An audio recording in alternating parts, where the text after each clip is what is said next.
Baiklah, kemudian saya akan selanjutnya saya akan memaparkan materi dari kelompok 3, yaitu standar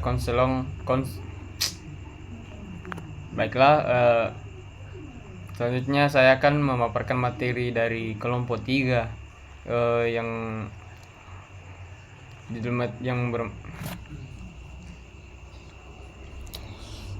Selanjutnya saya akan memaparkan materi dari kelompok 3, yaitu standar konselor multibudaya. Standar yang diharapkan dari seorang konselor multibudaya.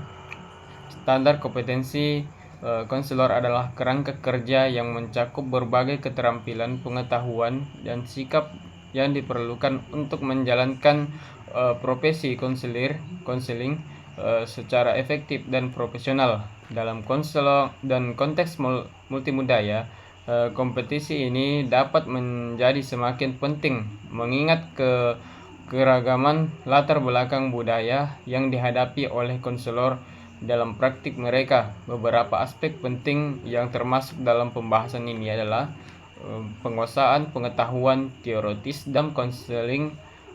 Pengetahuan teoritis merupakan dasar dan esensial bagi seorang konselor dalam menjalankan praktik profesional. Kemudian keterampilan interpretasi dalam konseling. Keterampilan interpretasi merupakan keberangkatan seperangkat teknik yang digunakan konselor untuk membantu klien dalam menyelesaikan permasalahan serta mencapai tujuan yang diharapkan. Ketiga, pemahaman mengenai kompleks budaya dan konseling multikultural. Pemahaman terhadap budaya merupakan salah satu kompetensi utama yang harus dimiliki dalam praktik konseling multikultural. Konselor dituntut untuk memiliki kesadaran yang mendalam terhadap berbagai nilai, norma, serta praktik budaya yang berbeda. Kemudian keterampilan komunikasi yang baik. Keterampilan komunikasi yang efektif merupakan aspek fundamental dalam praktik konseling, terutama dalam konteks multikultural. Konselor perlu menyampaikan pesan dengan jelas, menggunakan bahasa yang mudah dipahami oleh klien, serta bersikap terbuka berhadap berbagai gaya komunikasi yang berbeda. Kemudian etika dan profesionalisme dalam konseling.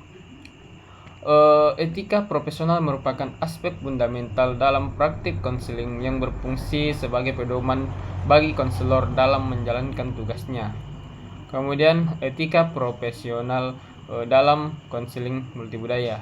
Etika berkaitan dengan pandangan atau keyakinan yang dimiliki oleh individu atau kelompok dalam menentukan apakah suatu tindakan dianggap benar atau salah, serta baik atau buruk. Kemudian ada beberapa tingkah laku tidak etis yang paling sering terjadi dalam konseling, yaitu pelanggaran kepercayaan, melakukan kesalahan atau kelalaian dalam proses konseling. Kemudian mengaku memiliki keahlian tertentu padahal tidak memilikinya. Memaksakan pandangan atau nilai-nilai pribadi konselor kepada klien atau konseli. Kemudian membuat klien atau konseli menjadi terlalu tergantung pada konselor, terlibat dalam hubungan seksual pada klien konseli, melakukan promosi atau iklan yang tidak etis. Kemudian menganalisis bagaimana konselor multibudaya dapat memenuhi standar yang diharapkan. Konselor multibudaya memiliki standar yang diharapkan melalui pengembangan kesadaran diri budaya yang mencakup pemahaman terhadap nilai bias dan latar belakang sendiri, serta mengadopsi pengetahuan dan keterampilan multikultural.